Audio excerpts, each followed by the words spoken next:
አውጥቼና አውርጄ ይሄንን ቪዲዮ ለአቶ ኢዮዳብ ሚስት መስራት እንዳለብኝ አምኜ ነው የመጣሁት ዛሬ። ምክንያቱም አሁን ብዙ ነገር ላይ ያለሽው አንቺ ስለሆንሽ ቢዝነሱን ምራን ያደረግሽ ልጆቹንም ቴኬር ያደረግሽ ያለሽው አንቺ ስለሆንሽ በእርግጠኝነት ኃላፊነት የሚሰማሽ ሰው ነሽ። የማቃቸውም ሰዎች ብዙ ኢንፎርሜሽን ሰጥተውኛል። ኢቭን ስልክሽንም ሰጥተው ነበር። መደወል ግን አልፈልግም። ነርሲንግ ላይሰንሱን ለማውጣትም ሆነ እነዚህ አዳልት ሲኒየሮችን ለመቀበል ያለውን ፕሮሰስ አቋለውና በቀላሉ ሉዝ እንድታደርጊ አልፈልግም። ባክግራውንድ ቼኩም ምን ያህል እንደሆነ በደንብ ነው የምረዳው አቋለው።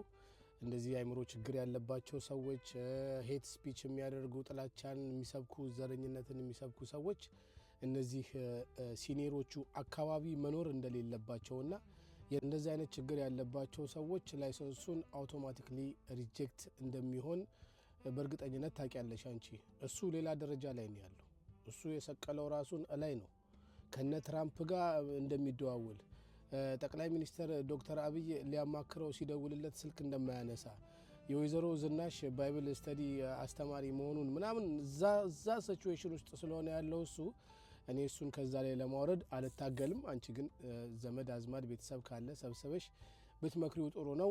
አለበለዚያ ግን የኔ አካሄድ ምናልባት ቢዝነሱንም ሊያሳጣው ይችላል። ዋናው ግን ምንድነው እኔ የገንዘብ ችግር የለብኝም። አስፈላጊም ከሆነ ቤተሰቦቼን ጠይቃለሁኝ። ሰው አልነካም። ሰው ከነካኝ ግን እስከ መጨረሻው ድረስ ነው የሚሄደው። ይሄንን አንቺ አድርጊ፣ እኔ ደግሞ በራሴ ማድረግ ያለብኝን አደርጋለሁኝ። ዋናው ፖይንት ምንድነው ይሄ ሰውዬ እዛ ሲኒየሮቹ አካባቢ ዴንጀረስ ነው መሆን የለበትም። ስለዚህ ቢዝነሱን ዲዘርቭ አያደርግም የሚል ሐሳብ ነውና ይሄው ነው። መልካም ቀን።